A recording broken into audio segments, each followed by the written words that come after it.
नमस्कार, PCS up to date program में आपका स्वागत है। मैं हूं अमृत उपाध्याय।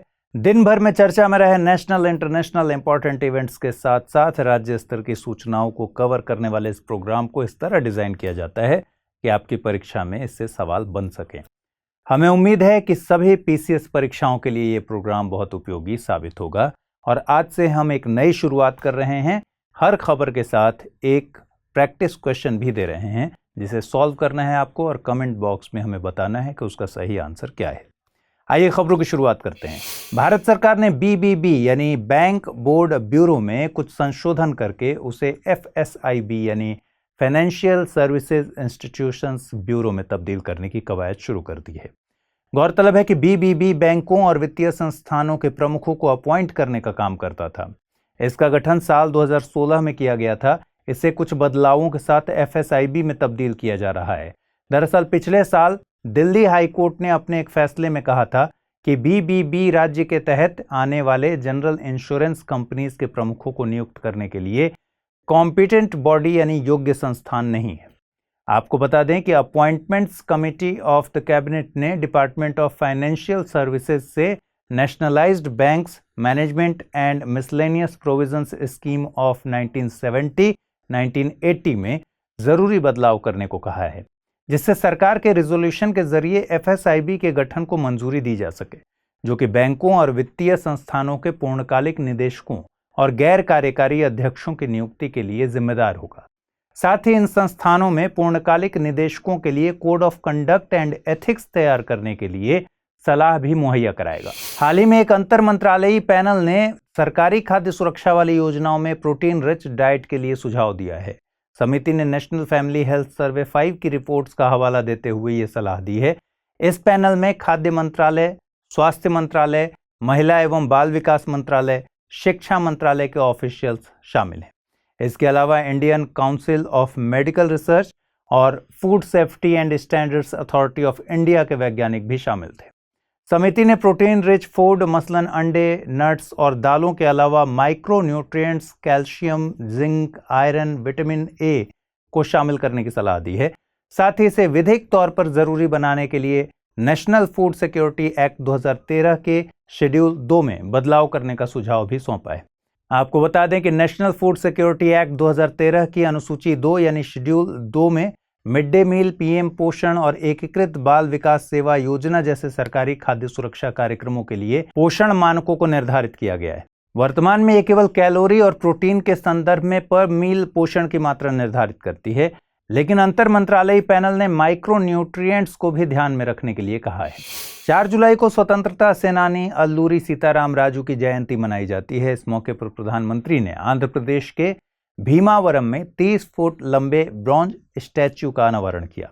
गौरतलब है कि साल 2022 में देश की स्वतंत्रता के 75 साल पूरे हो रहे हैं और इस मौके पर उन सभी स्वतंत्रता सेनानियों को हाईलाइट करने की कोशिश की जा रही है जिन्हें इतिहास में उनका ड्यू क्रेडिट नहीं दिया गया। आपको बता दें कि अल्लूरी सीताराम राजू का जन्म वर्तमान आंध्र प्रदेश में हुआ था। उन्होंने ब्रिटिशर्स के प्रति गुरिल्ला प्रतिरोध की नीति अपनाई थी। उनका ज्योतिष और चिकित्सा का ज्ञान और जंगली जानवरों को वश में करने की क्षमता ने उन्हें स्थानीय निवासियों के बीच सम्मान दिलाया था। क्षेत्र के स्थानीय आदिवासी समुदायों के बीच ब्रिटिशर्स के प्रति नाराजगी की 2 प्रमुख वजहें थीं। पहली, पोडू खेती पर प्रतिबंध लगाना। दरअसल पोडू खेती एक शिफ्टिंग कल्टीवेशन है। इसमें स्लैश एंड बर्न की तकनीक अपनाई जाती है। ब्रिटिशर्स ने इन वनों को रिजर्व फॉरेस्ट घोषित करके इस खेती पर प्रतिबंध लगा दिया था। दूसरी वजह थी फॉरेस्ट एक्ट 1882 के जरिए माइनर फॉरेस्ट प्रोड्यूस मसलन पत्ते आदि के कलेक्शन पर प्रतिबंध। इन वजहों से उपजे असंतोष ने आदिवासियों को अल्लूरी सीताराम राजू का फॉलोअर बना दिया। ब्रिटिशर्स की एक और नीति ने अल्लूरी सीताराम राजू की पॉपुलैरिटी में इजाफा किया। दरअसल उस वक्त गोदावरी, गंजम और विशाखापट्टनम के पहाड़ी क्षेत्र ब्रिटिशर्स के तहत थे। उन्होंने उस क्षेत्र के स्थानीय राजाओं की शक्तियां सीमित कर दी थीं। इन राजाओं को मत्तादार कहा जाता था।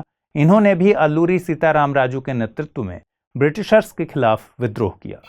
2025 तक भारत को टीबी मुक्त करने के प्रयास में केंद्रीय स्वास्थ्य मंत्रालय कम्युनिटी लेवल पर ट्यूबरकुलोसिस एरेडिकेशन प्रोग्राम की शुरुआत करने जा रहा है, जिसके तहत निक्षय मित्र की पहल की जा रही है।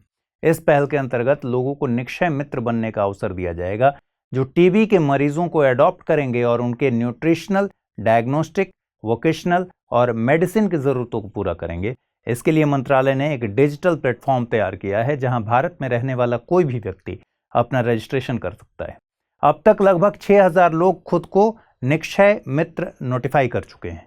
गौरतलब है कि भारत में दुनिया के सबसे ज्यादा टीबी के मरीज हैं, जिनकी संख्या लगभग 25 लाख है।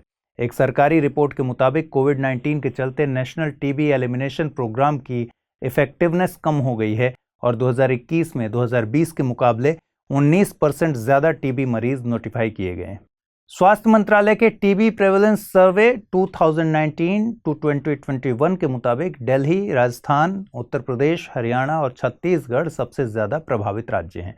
आपको बता दें कि टीबी माइकोबैक्टीरियम ट्यूबरकुलोसिस बैक्टीरिया द्वारा फैलने वाली बीमारी है जो मुख्यतः लंग्स को प्रभावित करती है।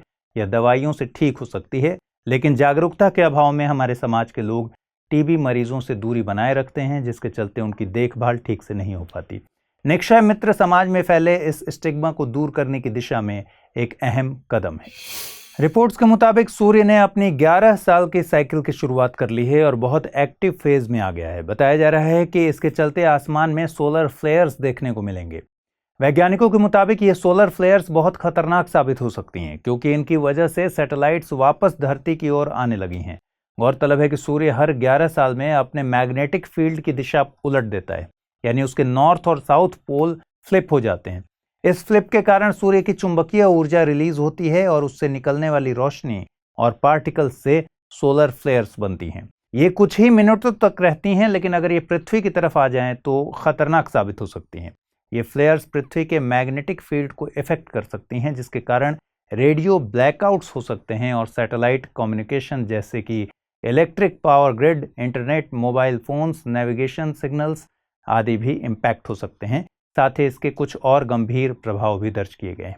एक यूरोपियन स्पेस एजेंसी ने अपने स्वार्म कॉन्स्टलेशन को लेकर चिंता व्यक्त की है। यह कॉन्स्टलेशन 3 एक जैसी सैटेलाइट्स का समूह है जो पृथ्वी के मैग्नेटिक फील्ड को मेजर करती हैं।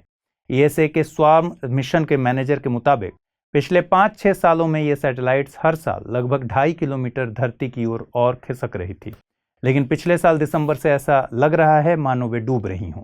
दिसंबर से अप्रैल के बीच उनका पृथ्वी की ओर बढ़ने की दर 20 किलोमीटर प्रति वर्ष दर्ज की गई। आज के अप टू डेट पर आधारित सवालों को देखते हैं। पहला सवाल है, बैंक बोर्ड ब्यूरो का गठन कब किया गया था? 2014, 2015, 2016 या फिर 2017? दूसरा सवाल, नेशनल फूड सिक्योरिटी एक्ट 2013 की अनुसूची 2 यानी शेड्यूल 2 के संबंध में निम्न कथनों पर विचार कीजिए। यह सरकार की खाद्य सुरक्षा योजनाओं में पोषण मानकों को निर्धारित करने से संबंधित है। इसमें पर मील के माइक्रो न्यूट्रिएंट्स को भी शामिल किया जाता है। उपर्युक्त में से कौन सा या से कथन सही है या है? केवल एक, केवल दो, एक और दो दोनों, न तो एक और न ही दो।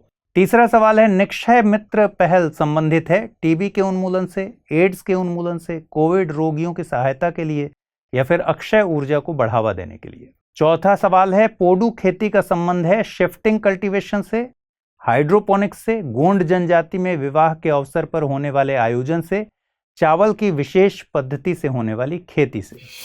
तो आज के इस बुलेटिन में फिलहाल इतना ही। कल रात फिर आपसे मुलाकात होगी। अपना ख्याल रखिए, ठीक से पढ़ाई कीजिए। नमस्कार।